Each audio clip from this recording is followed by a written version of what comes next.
So let's go ahead and get started unboxing and setting up this Epson EcoTank 15000 for sublimation. So if you're unfamiliar with sublimation, sublimation is a special type of ink that you're going to put into this printer. We're not going to use the ink that came with it, and it turns basically from a liquid into a gas with heat, and it causes a permanent dye, hence dye sublimation, onto whatever item that you're sublimating.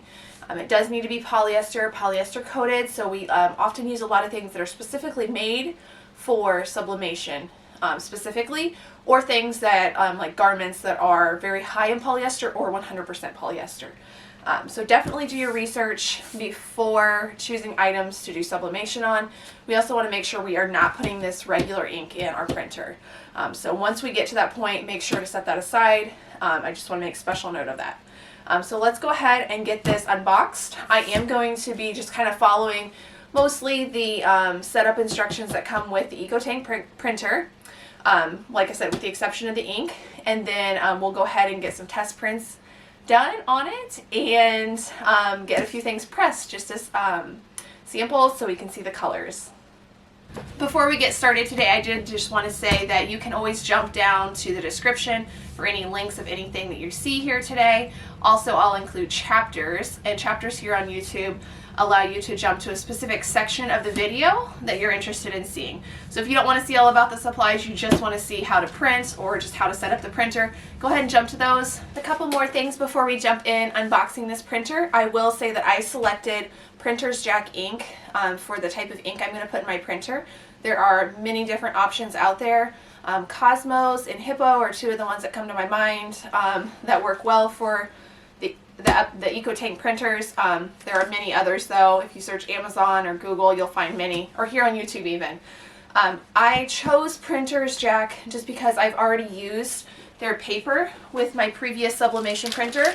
I have a Sawgrass SG400, and I love my Sawgrass, nothing against them, but I'm just switching to Epson just to have something that can print bigger. So I've used the Printer's Jack paper in that printer, and I love it. And I love the quality of it compared to some other items I was using before. So I did go ahead and decide to use Printer's Jack. It came with great reviews. I'm using the regular version, not the UV kind. I noticed that there were a few reviews saying they didn't like the colors with the UV version of the ink. So I did choose to stick with the regular sublimation ink through Printer's Jack. I find that on Amazon. You can follow the link below. I'll include everything that I can in the description below. But I love this paper, so that's what I'm going to be using. Some other things that I picked up to go along with the printer are obviously the ink to go in it, the paper. I had the smaller size paper, your regular like letter size paper for my Sawgrass printer, but I did pick up 11 by 17 paper as well. This printer will print 13 by 19, and I probably will go ahead and get that paper as well, but I did not order any yet. And then a couple other things I already have on hand is just some heat tape. And I prefer, this is not a necessary, but I strongly prefer having a tape dispenser for my heat tape. This is kind of one of those fancy ones that you twist the side and it like gives you pre-cut pieces. That's nice. A regular standard tape dispenser like this one that I use for embroidery would work just fine as well. Nothing fancy needed on that. Some other things, I use a heat glove if I'm working with any type of hard substrate other than like clothing or garments. You may need this, so like tumblers, metal or ceramic ornaments, things like that, because sublimation uses a lot of heat. Another thing is a lint roller. If you're using any type of garment, you'll want a lint roller for sure to get any kind of dust that you can't even see off of your garment. And then the last thing is butcher paper. And this was, I don't remember if this was from Sam's Club or Amazon, but I've had it for many, many years, and I still have a decent amount left. You can find this relatively inexpensive. Like I said, Sam's Club, Amazon, just wherever. Butcher paper, you don't want any type of wax coating on it. The only other thing that you will probably need that you don't see here is a heat press. I recommend a good quality heat press. I still use a somewhat cheaper heat press that I've had for many, many years. It's still working, so I'm going to continue using it for now, but I would like to upgrade that in the future. And then I also do have a tumbler press that you may have seen in a previous unboxing video that I will be using to make tumblers from prints I'm getting off of this new Epson ET-15000. So let's go ahead and jump into just unboxing the printer and getting it all set up. All right, let's go ahead and jump into getting this unboxed. I'm just going to open the box first.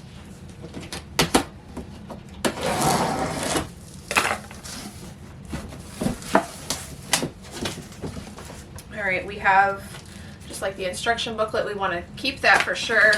Power cord, the ink. This is what I said that we're going to make sure we set aside.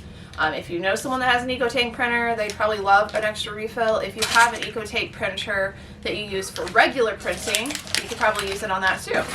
So I'm going to set this aside so we don't accidentally get it mixed in.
Most of it that I can, but the key here is instead of just lifting up just the scanner, you have to lift it up from the side. It took me a while to figure that out because, you know, pictures aren't great.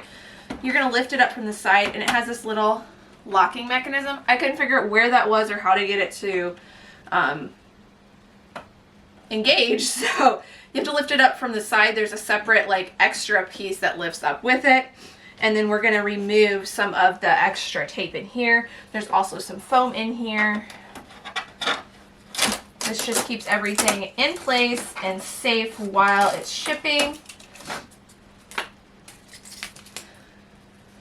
There's a piece there, a piece here and back. And there's a big piece over here. That one I could see from the outside.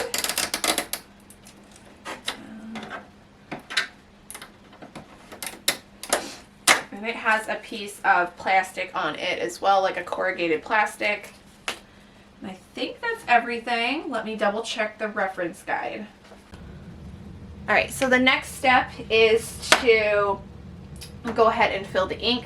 So that's with the scanner section up and this engaged to hold it up for you. You just flip this open. There's nothing special to do here. The instructions say specifically not to mix ink. This is where we want to make sure we're setting aside the ink that came with the printer. If you're going to be using this for sublimation, and pull out just your sublimation paper, or ink, I'm sorry, sublimation ink. Again, I'm using Printer's Jack. I'll link that below. I just like the quality of their paper, so I am going to try out their ink as well. So we're going to start with black. I already cut that one open. It says do not shake or squeeze the ink bottles, and make sure you're not touching like the top of the cap. I'm going to go ahead and lift open this black one. Again, we want to make extra sure that we're putting them into the correct ink container.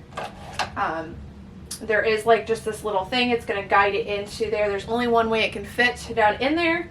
So I'm going to go ahead and do that real quick, and it should take a few minutes to fill. Let's see. And it says I do need to push down on it. I don't think it's filling yet because I don't think I've engaged that. Wait for the ink to fill the tank. There you go. And you can hear guzzling once it starts. It just took just a tiny bit of pressure, and we should be able to see that filling up now.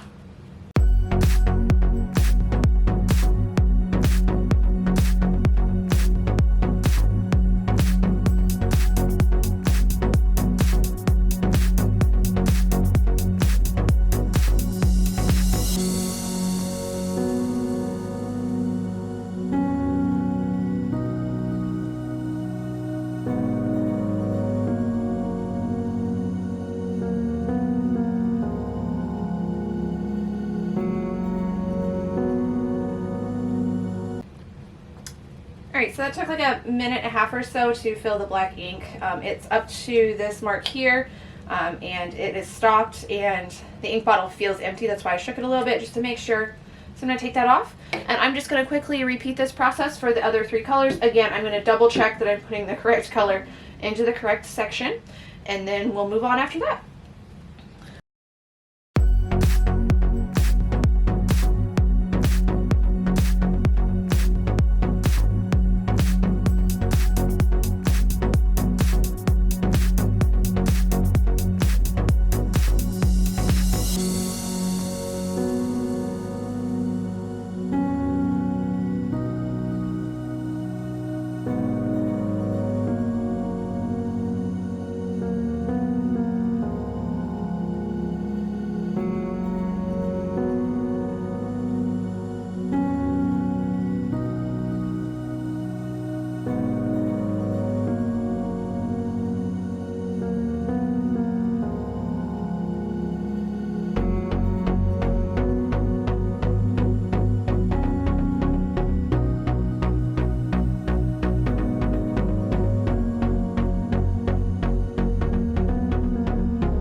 Okay, so we have our ink all set into our printer. You'll notice the cyan, the magenta, and the yellow are all very full. The black, I will make a comment on with this printer's jack. It came in a smaller bottle. It actually is a bigger tank, so that's just something to note with this printer's jack ink.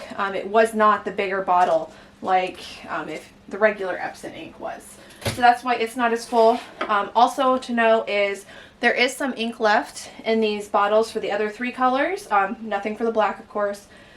So once we charge the lines, or basically in a few steps and forward, get the ink through the lines down to the print heads, we may be able to go ahead and add this ink in there to the tanks. So definitely set these aside to use the rest of the bottle up, because there's quite a bit left in the bottle. Alright, so the next step is to go ahead and close this down. So I'm just going to lift up on it a little bit, and this like disengages, and we can close the whole thing down carefully. And then we're going to go ahead and get the printer, the power cord out, and we're going to plug it in.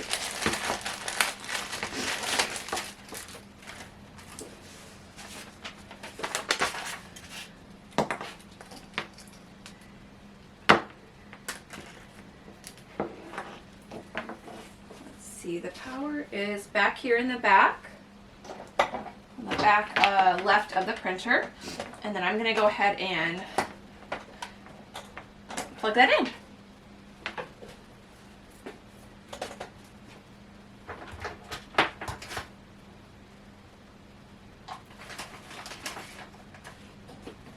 Alright, now that we have it plugged in, I'm going to go ahead and it says to raise the control panel, so you can just push that up or down, just whatever works best for your area where it's sitting, and press the power button.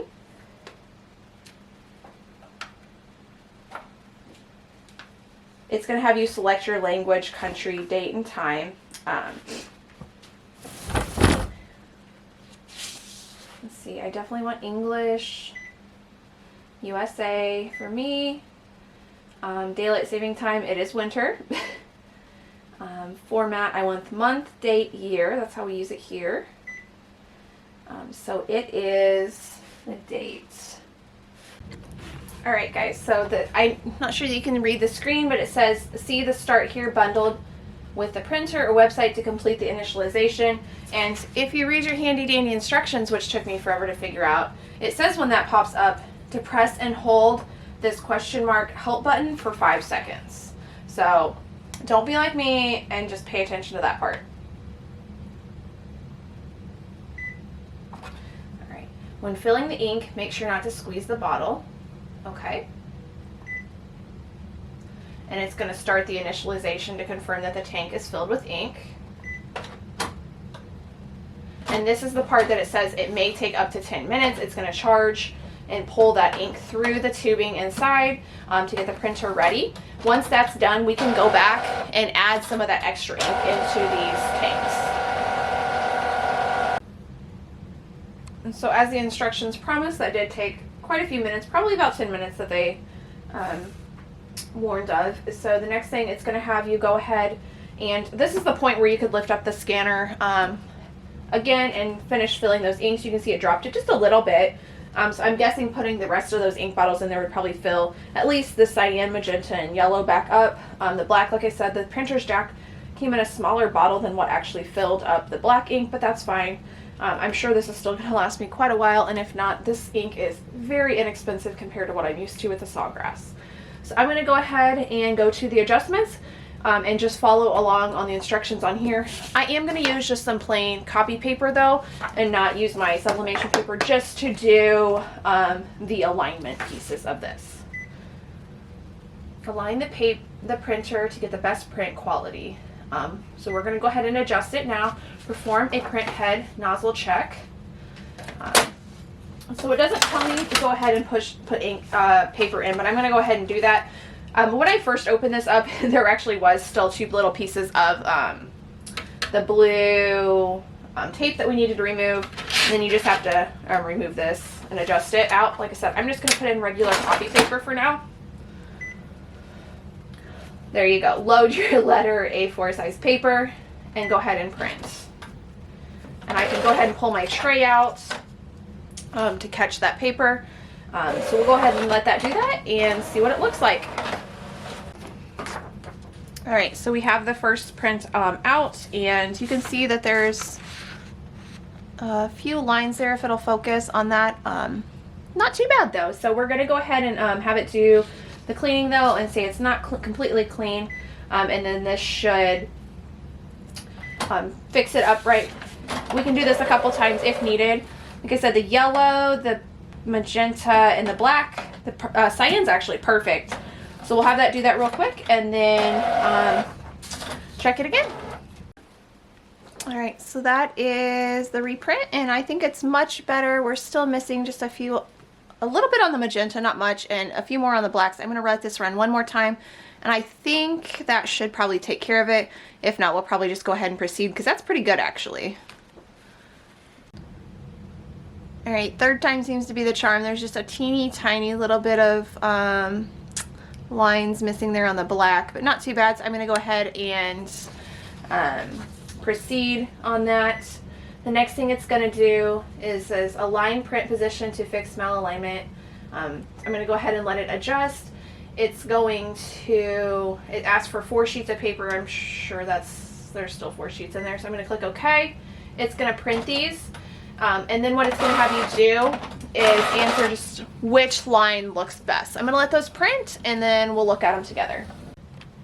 Alright, so here's that first alignment page. It's 1 and 2. You're going to select what looks best, is like it doesn't have any gaps above or below this line, like side to side. I'm going to be honest, you have to really look closely on these. It's not super obvious. I think for me, I'm going to go with number 4 for this one, and then number 3 up here. Like I said, they're very subtle differences, so you have to look closely. So number 1, I'm going to do 4. Number 2, I think 3 was probably best. And then click proceed, and it's going to print the next sheet. So I'm just going to go ahead and proceed through this and catch up once this is all aligned. Here's the next test print page. We're looking for which box in each line has like no streaks. Honestly, it's going to be number 7 for all of these. So I'm just going to quickly do that.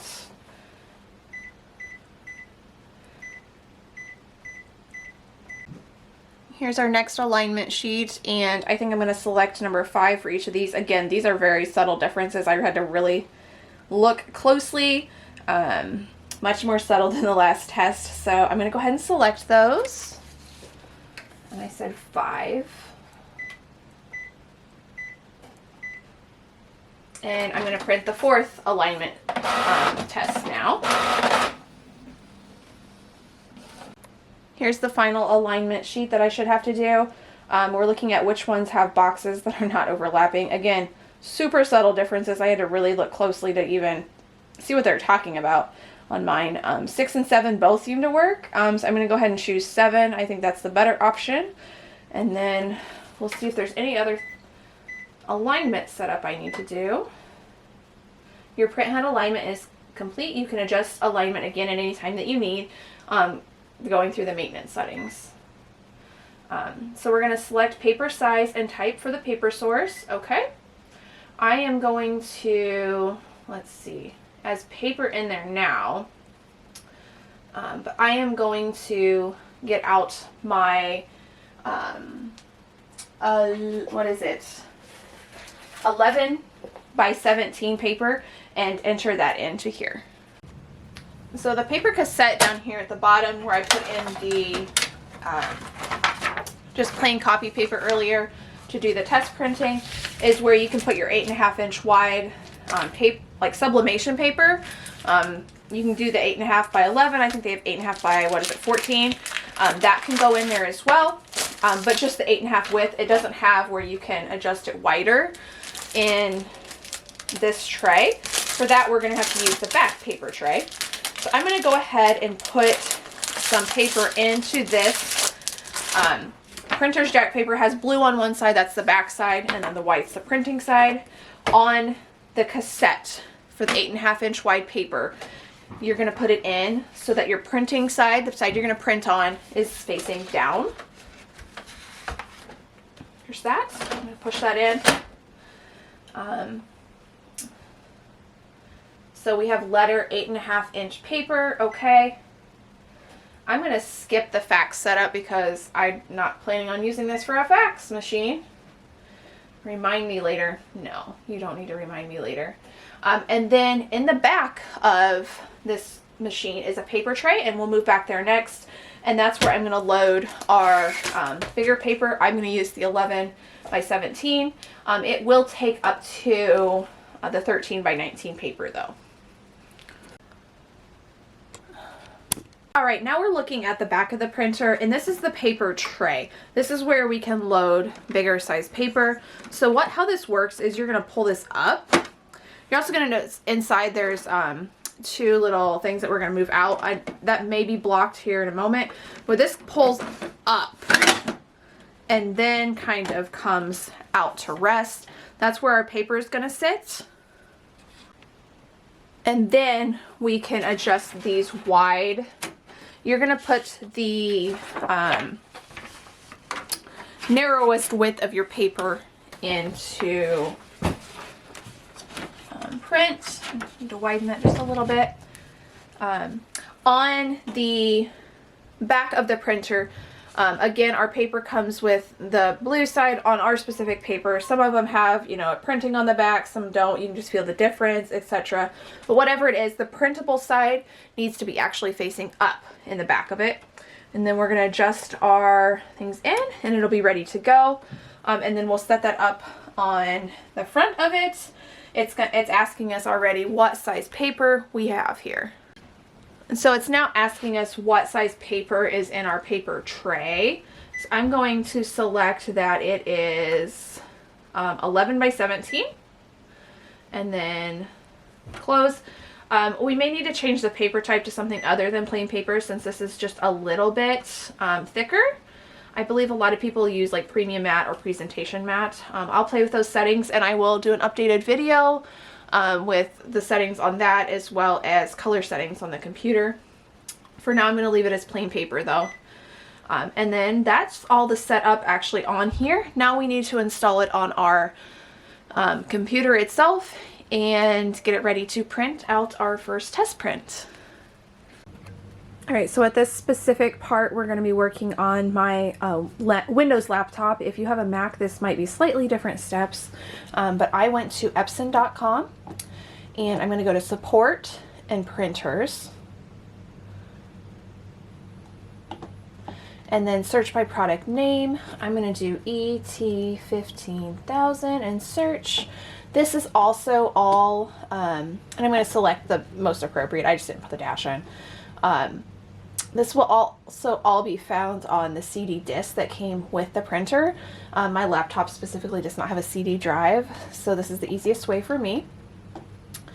And it's going to have drivers and utilities combo package installer right here for us. So I'm going to go ahead and download this and then let this all go ahead and click on it. I use Chrome for a browser. It's going to ask me if I want to allow it. Yes. Okay. It's going to go ahead and install all of that. And I'm going to go ahead and let this install and see where we're at.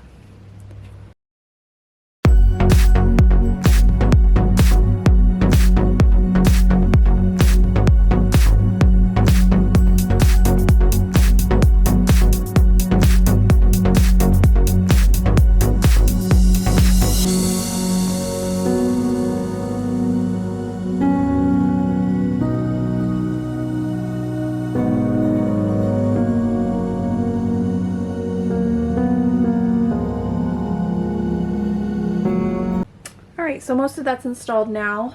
It's asking us to turn on our printer. We already have it on. I'm going to go ahead and click next. And it's just giving me, yes, I want to enable sharing. Just that's how I have my settings in my network at home. Ink chart, we've already done all the ink charging sections, so we're good there. Now it's going to search for my printer. I am going to set this up wirelessly. I did notice that the printer itself did not come with a printer cable.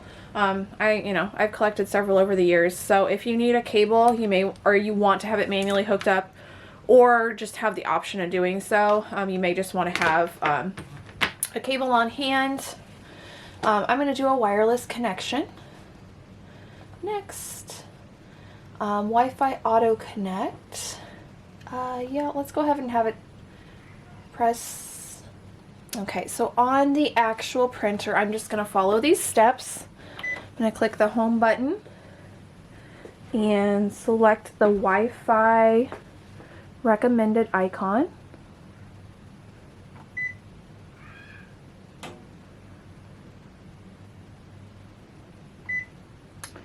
And select Start Setup. And click Others, and we're going to do the Wi-Fi Auto Connect, and to set up from a computer, run the software and start the setup. Just set up from the smart device. Okay, so I'm going to click Next to process, and it also asked me to click Start Setup here on the printer. I'm going to do that as well. So both of them are now trying to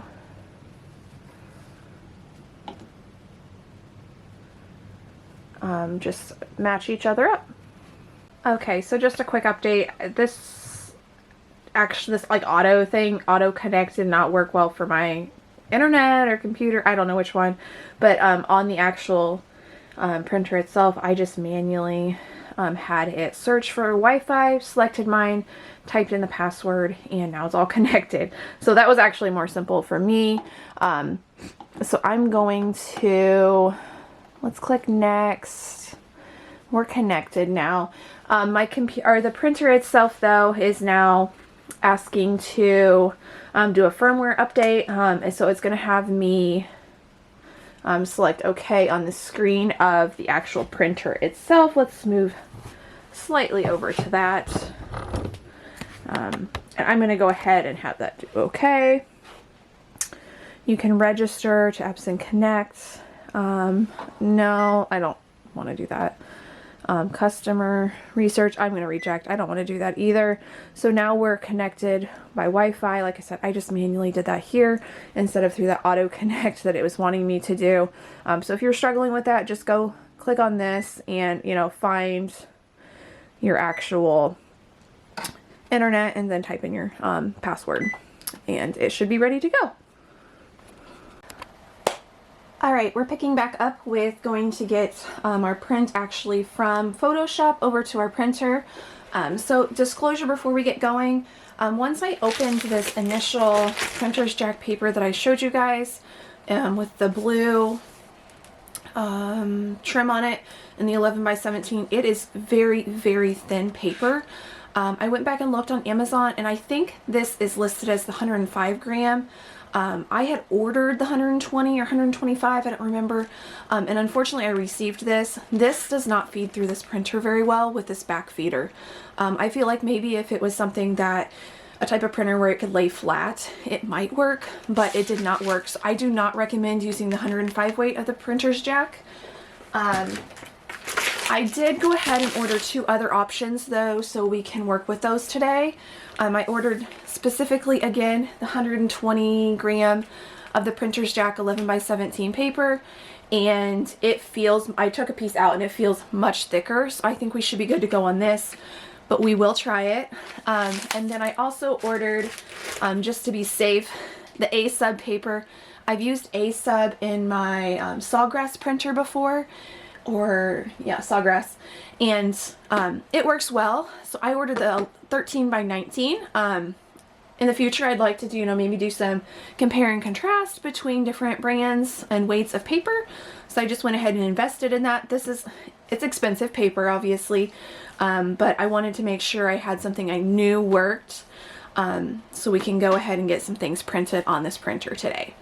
So this is the 125 gram 13x19. I did go ahead and just set those in our printer. So on this specific printer down here at the bottom is the cassette. This is where you can load 8.5 inch wide paper. You can get it bigger than the standard 11 inch, like longer, but it can only take the 8.5 inch wide paper. It doesn't expand past that. Paper that you put down in there, you want to make sure you put the printing side you want printed on down. In the back of the printer, what they call the paper tray or the paper feeder, the rear paper feed, both the 11x17 or the 13x19 fit here. On these specifically, you want to make sure that the side you want to print on is actually facing, I would call it up or towards you.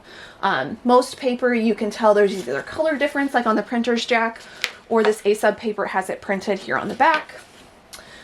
So that's all set to go now. There is a blue piece here in the back that I can show that you adjust to the however wide your paper is that you're feeding through. It recommends only doing a couple sheets at a time, so I just put like maybe 2 or 3 in there, and we're going to go ahead and get our tray pulled out to catch the paper when it's done and get something printed. So I'm going to go over to Photoshop now. So we're going to quickly move back over to my desktop here. I have just selected a design that's kind of brightly colored, and that I'd like to print a little bit bigger for our test print. This is specifically from hoopmama.com. I'll include my affiliate link down below. The affiliate link, of course, does not cost you guys anything extra, but it just gives me a little bit basically to spend towards things on their site. So she has a large variety of screen prints, embroidery designs, sublimation type designs. So I'm going to go to File and Print, and I specifically do use Photoshop. You can print from whatever software you're comfortable with. The end settings should be about the same either way. If you are specifically using Photoshop, this image actually came in perfectly sized to how I want it, but you can always change your image size by going Image and Image Size. We want to keep our ratio aspect. Our paper is 11x17. So the width, I don't want any more. This is 10.5. I think that's probably perfect for an 11 inch wide paper. And then 11.34. We're going to have some waste on this paper. So we could always like merge in something else if we had something else small to print to use the paper. I'm not going to worry about that today. But in the future, if I'm wanting to conserve and maximize use of the paper, I could do that. But the image size is already okay. So I'm going to go and go to File. Alright, so here's the 13x19, or Super B is what it's also called. The other thing I'm going to do is paper type. I like the Premium Presentation Paper Mat. And then under quality, this one I've already changed. It's going to default to standard. I liked the high quality better anytime I'm printing any type of image, but especially sublimation. I want that on high quality. It is going to use more ink, and it is going to take longer to print, but that's my preference. And then I'm going to go to More Options, and This is normally not selected, but I'm going to select this mirror image. Now on this print specifically, it's not so much of a deal, big deal on if it's mirrored or not, but if you have text or anything where it is directional, you want to make sure it's mirrored, and just selecting that here means you don't have to manually remember to go in and horizontally flip your image in the software each and every time. You can just use work with it as is, and it'll always just print it in mirror image for you. So I like doing that. I know some people don't, but that's mine. There are other options that can be changed here. For now, these are the settings that I'm going to use. If or when I make some changes to my preferences, I will include an updated video. So I'm going to click OK. And you'll see it's not, like I said, not utilizing the full amount of my 13 by 19 paper, and that's okay. I could probably rotate this and maybe fit another image in here, or a different image that's a little bit smaller. But for now, I'm just going to go ahead and click print and let this thing print. Alright, so I'm getting a mismatch of paper error on my printer here, and it says the paper size and type set in rear paper feed slot does not match what I've specified on my computer. And that's okay. It's because I've tried to print with that 11 by 17. I didn't tell it that I'm putting 13 by 19 in now. So I'm going to click next. And I'm going to go ahead and select that size. Actually, I'm just going to print with the specified print settings from my computer and let it go ahead and print. Alright, so I'm going to go ahead and click installed, since that is already installed in there. And it's going to go ahead and print our first print with this paper.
Okay, so next I'm going to go ahead and get these prints prepped and ready to go on to the heat press.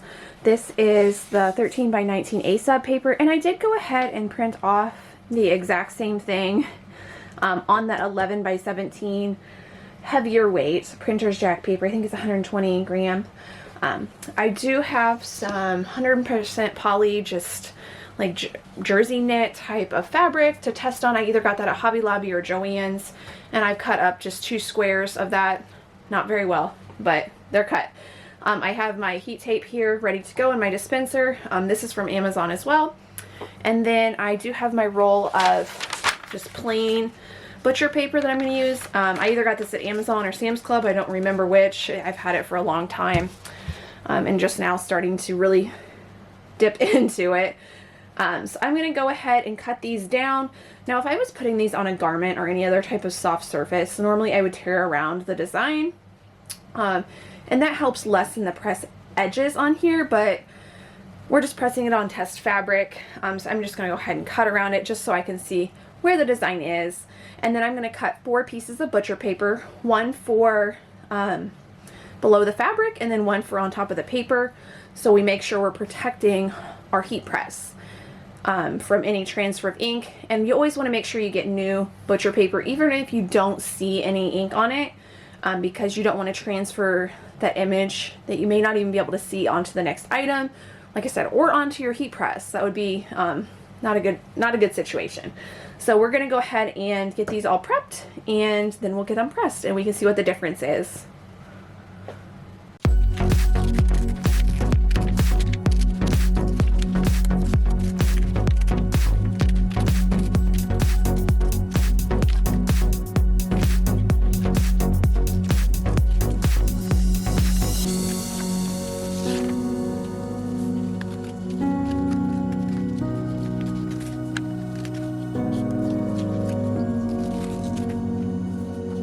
now we're ready to actually get our item ready to press. So I'm going to start with my piece of butcher paper down as my base layer. Like I said, that's to protect anything that could possibly kind of go through the fabric. The next step, if this was an actual garment, I would actually pre-press this for a few seconds to get any moisture out, but I'm going to go ahead and lint roll. If you're using any type of soft surface, you really want to lint roll. Any type of lint, even small enough that you cannot see, when pressed, will leave like these little blue specks on your item. You can actually maybe see some down here already. This has been stuff that's been sitting here in my office for a while, so it probably does have lint on it. So we just want to make sure we get it really lint rolled. That's good enough for just a sample. I'm going to go ahead and take our A-sub paper and place it image down. And this is the top of the image, here at the top. And then I am going to use my heat tape and just secure it down just on the top and bottom. If I'm worried about it moving, I can do side to side as well. And then I'm going to go ahead and grab another piece of butcher paper to put on top. That's so anything that may leak through this paper is not going to end up on my heat press. It's just going to stop here with this butcher paper. And I'm going to go ahead and get the second one prepped, and then we'll go over and press both of them.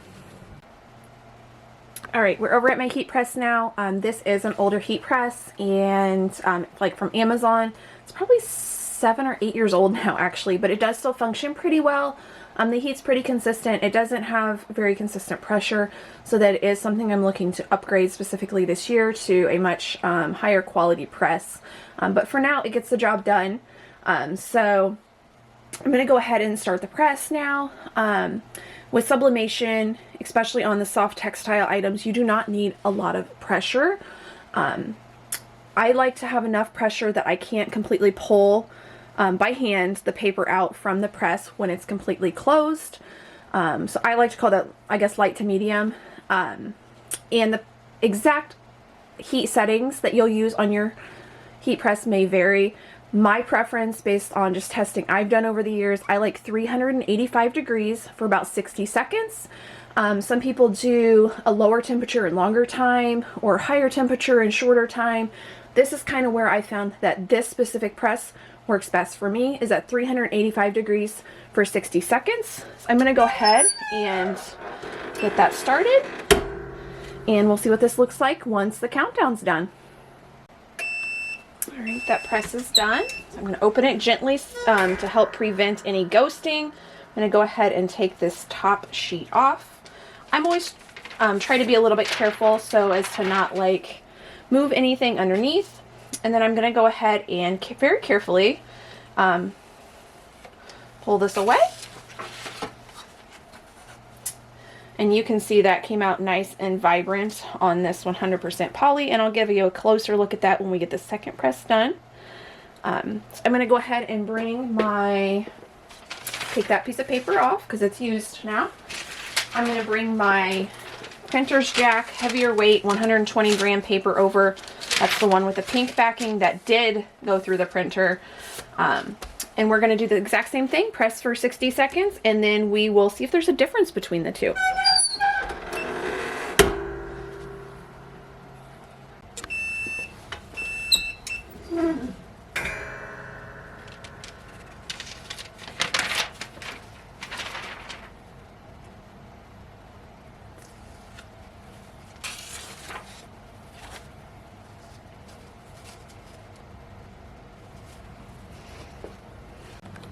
So here's both prints side by side. Honestly, I think they came out very similar. I'm happy and pleased with both. They both look pretty true to color. They maybe actually be a little darker or brighter than what I saw on screen, so I may look at that and see if I need to change any settings, but overall, I like bright and the more contrast, so I'm happy with that. Not a big difference between the two brands of paper. This one over here is that A-sub paper, and I left this here so you can see how much ink is left. Not a lot. And it printed really well. You may be able to see just tiny little specks of some lint that I missed. They turned blue here. There's a couple here. That's expected. I knew that the fabric had been sitting here and I didn't lint roll it very well. So, and then this over here is that Printer's Jack 120 gram paper. There's a little bit thicker paper. Now, the feel between these, I can still tell this is a heavier weight paper than this, but this works sufficiently. So either one would work, in my opinion. I'm probably going to use both, just depending on what paper size I need to use to print. And colors came out very vibrant. There's about the exact same amount of ink left on the paper. So in my opinion, those both work equally well. It'll just depend for me on, like I said, what size paper I need to print for my project that I'm working on. So overall, I'm so happy, so pleased with this ET-15000 printer. I'm so happy to be able to print much larger now than the 8.5 by 11 that I could do with my Sawgrass. And I'm so happy that I can now start offering comfortably more adult size items, t-shirts, as well as print full bleed for my tumbler press now. So hopefully I will be having more tutorials to come soon using my tumbler press and adult t-shirts and all the sublimation content for you. So if you guys are not already following, please give us a thumbs up, comment down below, and subscribe to our channel. That helps us out greatly. Thanks, guys.